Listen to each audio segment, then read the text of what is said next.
Houthi के कल के हमले के बाद इजराइल में अफरा तफरी मची हुई है। इजराइल के समझ में नहीं आ रहा है कि आखिर इतनी सारी सुरक्षा के बावजूद 2000 किलोमीटर दूर से फेंकी हुई मिसाइल पर इजराइल की नजर कैसे नहीं पड़ी, कैसे तेल अवीव में आकर, इजराइल की राजधानी में आकर वो मिसाइल गिर गई। इसको लेकर वो परेशान है, जबकि हूथी का कहना है कि अभी ऐसी मिसाइलें और आएंगी। साथ में एक बड़ी खबर यह आ रही है कि इजराइल में बहुत टॉप लेवल पर एक बड़ा बदलाव होने वाला है। यह सब मैं आपको बताऊंगा। साथ में बताऊंगा कि नेतन्याहू क्यों कह रहा है कि हिजबुल्लाह के साथ कभी भी फुल स्केल जंग शुरू हो सकती है, रोकने की कोशिशें क्यों नाकाम हो रही हैं, और सबसे आखिर में यह कि एर्दोगन ने नया गुल क्या खिलाया है। देखते रहिए, बने रहिए हमारे साथ।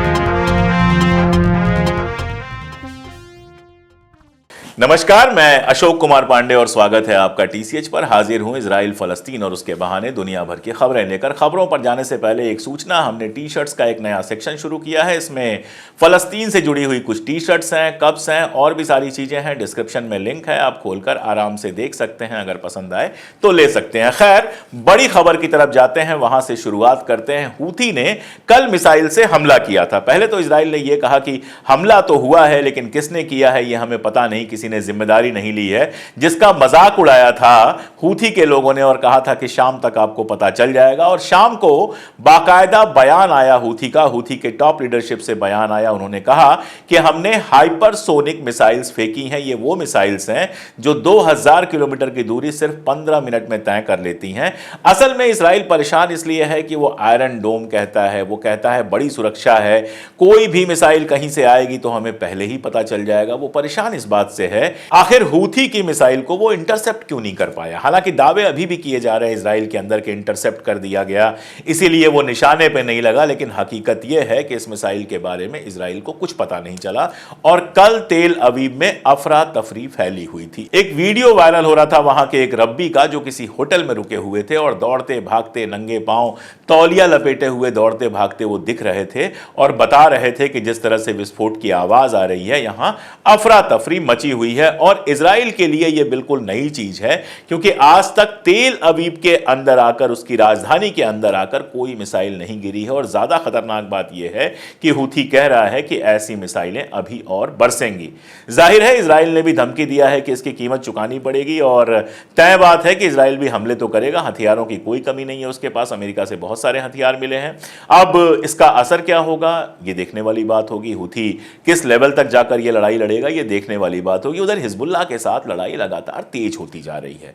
जितनी कोशिश की जा रही है कि शांति हो जाए, शांति की जगह हिजबुल्लाह के खिलाफ लड़ाई लगातार तेज होती जा रही है। हालत यह है, मैंने आपको बताया है कि नॉर्थ इजराइल जो है, जिसकी सीमा लेबनान से मिलती है, जिसकी बाउंड्री लेबनान से मिलती है, वो तकरीबन खाली पड़ा हुआ है। ज्यादातर लोग वहां के भाग गए हैं।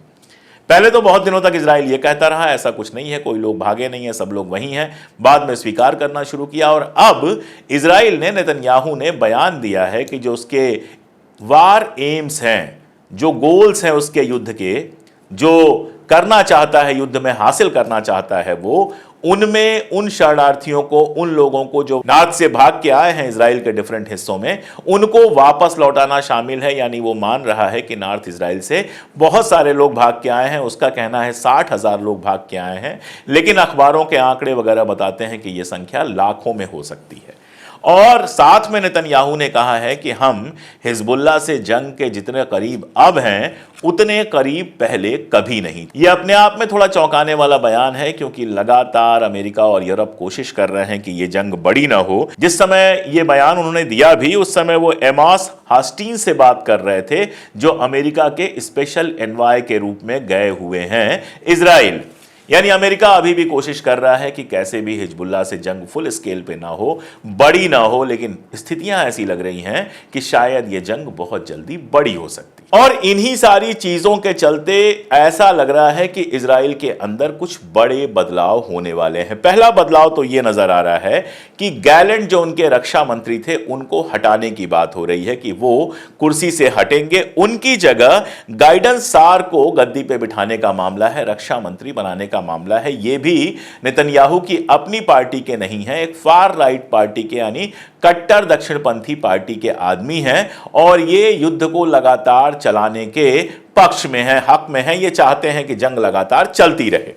अब आप देखिए, नेतन्याहू चाहता है जंग लगातार चलती रहे, तो उसको ऐसे लोग चाहिए अपने पास जो जंग को लगातार चलाने की बात करें, क्योंकि गैलेंट लगातार ये बात कह रहे थे कि अगर सीज फायर हो जाता है तो वो ज्यादा अच्छा होगा, और गैलेंट से काफी नोकझोंक हुई थी मीटिंग्स में नेतन्याहू की। इसके अलावा गैलेंट आप जानते हैं अमेरिका इंग्लैंड होके आया था अपना प्रपोजल लेके, तो गैलेंट एक इंपॉर्टेंट पॉलिटिशियन की तरह उभर रहा था। उसको किनारे करके बात चल रही है गाइडेंस सार को बनाने की, जो कभी मंत्री वगैरह नहीं रहा है, उतना बड़ा नेता नहीं है, लेकिन वैसे ही पागलपन उसके दिमाग में चढ़ा हुआ है जैसे नेतन्याहू के। यानी ऐसा लग रहा है कि लंबी जंग की तैयारी में नेतन्याहू गाइडेंस सार को लेकर आ रहा है, और सिर्फ गाइडेंस आर को लेके नहीं आ रहा है, जो आईडीएफ है, इजरायली डिफेंस फोर्स है, उसके चीफ को भी बदला जा रहा है। खबर यह आ रही है कि सार ने यह शर्त रखी है कि नया चीफ बनाया जाएगा जो ज्यादा फैनाटिक हो, और उस चीफ का चुनाव दोनों मिलकर, नेतन्याहू और गाइडेन दोनों मिलकर करेंगे।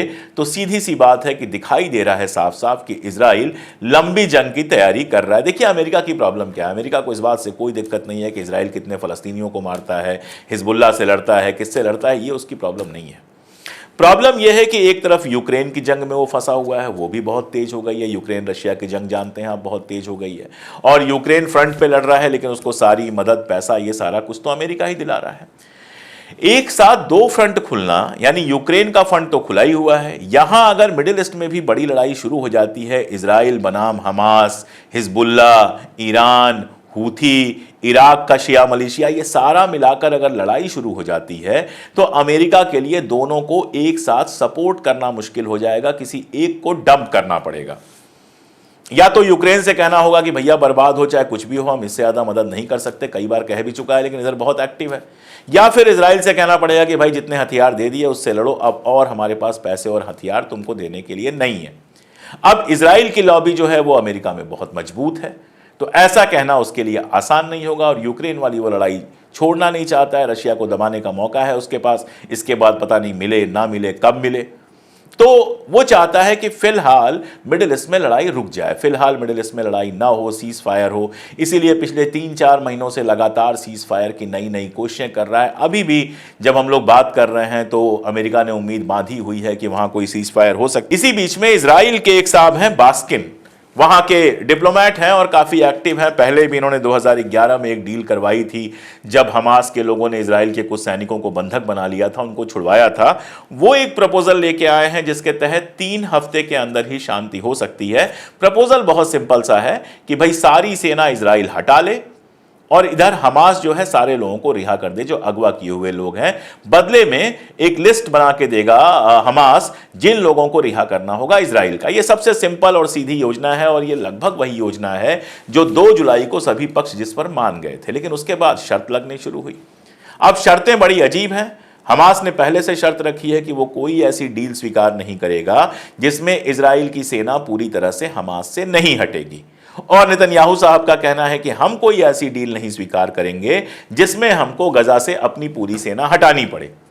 यानी एक साहब कह रहे हैं कि आम होगा थाली में तो हम नहीं खाएंगे, और दूसरे साहब कह रहे हैं कि आम अगर थाली में नहीं होगा तो हम नहीं खाएंगे। तो अब आम का होना और नहीं होना दोनों तो संभव नहीं है। या तो इजराइल अपनी पूरी सेना हटाएगा या नहीं हटाएगा। नहीं हटाएगा तो हमास नहीं मानेगा, और हटाएगा तो नेतन्याहू नहीं मानेगा। फिलाडेल्फी कॉरिडोर वाली बात आप जानते ही हैं कि लगातार वो कह रहा है कि फिलाडेल्फी कॉरिडोर जो है इजिप्ट के साथ लगा हुआ, वहां तो हम अपनी सेना रखेंगे, और इसी वजह से सारी बातचीत जो है वो रुकी हुई है। अब ये जो वहीं के हैं बास्किन साहब का ये कहना है कि अगर ऐसा होता है कि फिलाडेल्फी कॉरिडोर में सेना होती है तो इसका कोई दूसरा मतलब नहीं है, सिर्फ एक मतलब है कि गजा पर नेतन्याहू अपना कब्जा बनाना चाहता है, बनाए रखना चाहता है। ये उनका कहना है। तो अब अगर गजा पर वो कब्जा बनाए रखना चाहेगा तो हमास कैसे ऐसी किसी डील में जा सकता है। इसीलिए डील फिलहाल होती हुई दिख नहीं रही है, हालांकि अमेरिका बहुत सारी कोशिशें कर रहा है।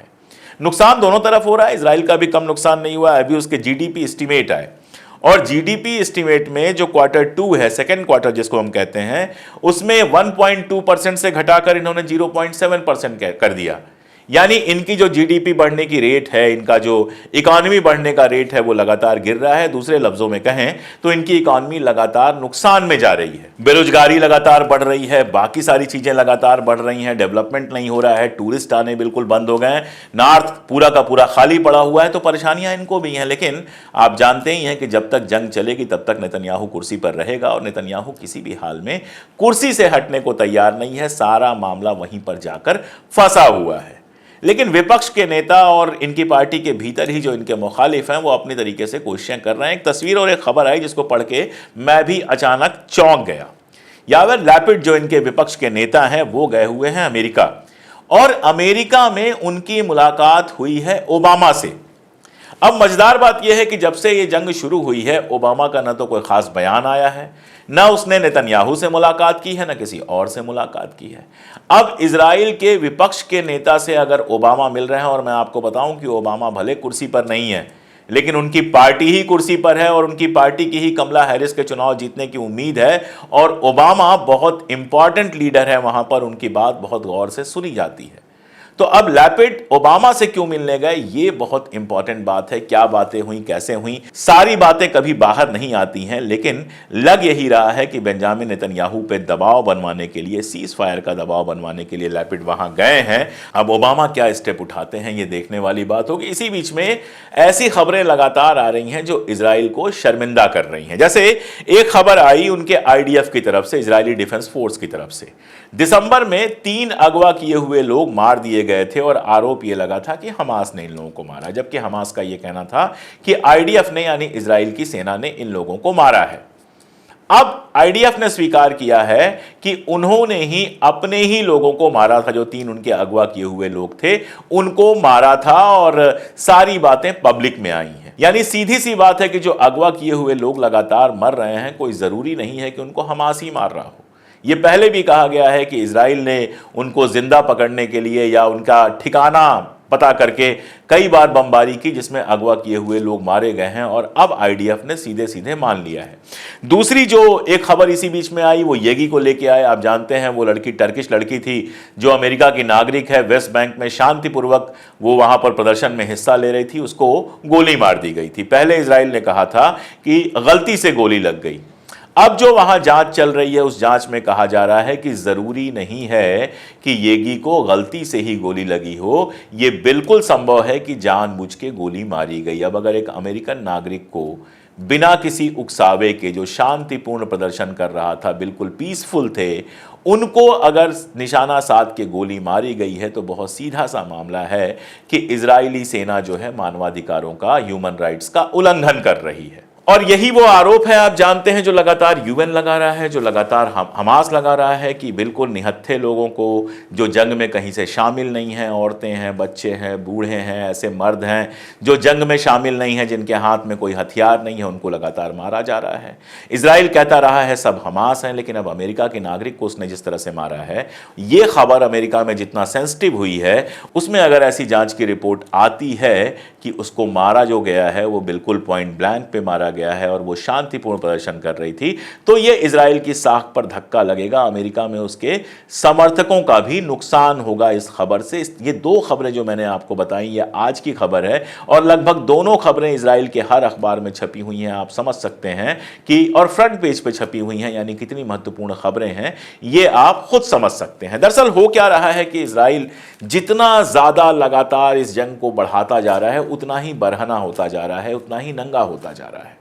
उसकी सारी चीजें धीरे धीरे जो छुप छुपा के होती थीं, जो इजराइल के अंदर होती थीं, किसी को पता नहीं चलती थी, अब धीरे धीरे धीरे धीरे सबके सामने आ गई हैं। जो वीडियो आप स्क्रीन पे देख पा रहे हैं ये बहुत सिंपल सा वीडियो है। एक छोटा सा बच्चा अपनी माँ के साथ दुकान में कुछ खरीदने गया है, एक इजरायली सैनिक घुस के आता है, अचानक उसको थप्पड़ लगाता है, उसके कपड़े उतार देता है। ये सारी चीजें अब दुनिया में जा रही हैं, और ये कहा जा रहा है कि वहां पर एक अपार्थाइड स्टेट बन गई है जिसमें फलस्तीनियों के खिलाफ लगातार अत्याचार हो रहे हैं।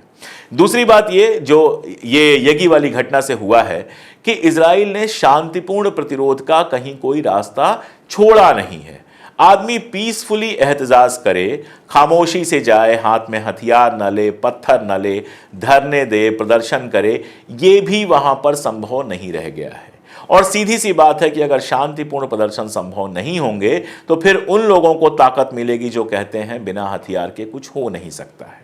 तो यह बात भी दुनिया भर में डिस्कस हो रही है कि वहां पर जब पीसफुल प्रोटेस्ट को आप अलाउ नहीं करोगे तो फिर लोग क्या करेंगे। ये सारी चीजें इजराइल की इमेज जो पहले से ही बहुत तहस नहस हो चुकी है, उस इमेज को और ज्यादा तहस नहस कर रहे हैं। और साथ साथ में जिस तरह की हमास से जंग लड़ी गई है, इतनी लंबी और इतनी लंबी जंग के बावजूद हमास को वो खत्म नहीं कर पाए हैं। अब इजराइल के अपने अखबार, वहां के अपने लोग आर्टिकल में कह रहे हैं कि न तो हमास को ये पूरी तरह से खत्म कर पाए, न हिजबुल्लाह को हरा पाएंगे। इस जंग में फंस के इजराइल का नुकसान ज्यादा होगा। कई लोगों ने तो यहां तक कहा है कि अगर ये जंग बड़ी होती है तो इजराइल का अपना वजूद खतरे में पड़ जाएगा। 4-5 महीने पहले जब मैं ये बातें कहा करता था तो लोग आके कमेंट कर जाते थे कि आप ऐसे ही बढ़ा चढ़ा के बोलते हैं, लेकिन आज ये बातें इजराइल के अपने नागरिक कह रहे हैं। आप हरीज अखबार का मैंने जिक्र किया था, हरीज में छपे हुए आर्टिकल में कहा गया है कि ना तो वो हमास को हरा पाए और ना ही हिजबुल्लाह को हरा पाएंगे। और इसी आर्टिकल में आगे वो एक जगह लिखते हैं कि अगर ये जंग लंबी चलती है तो इजराइल के लिए बहुत ज्यादा नुकसानदायक हो सकती है। ये सारी बातें इजराइल के ही लोग कर रहे हैं, इजराइल के अखबारों में छप रही है। आप समझ सकते हैं कि हिजबुल्लाह से जंग को लेकर नेतन्याहू जितना एक्साइटेड है, वहां के पढ़े लिखे लोग, वहां के सेन लोग, वहां के ऐसे लोग जो अभी भी दिमाग से सोचते हैं, उस जंग को लेकर कितना डरे हुए हैं। उस जंग को टालना किस हद तक चाहते हैं। अब अमेरिका और बाकी मुल्कों की कोशिश कामयाब होगी या नहीं होगी, क्योंकि मेरी पूरी उम्मीद है कि हूथी के हमले के जवाब में इजराइल आज या कल बड़ा हमला करेगा।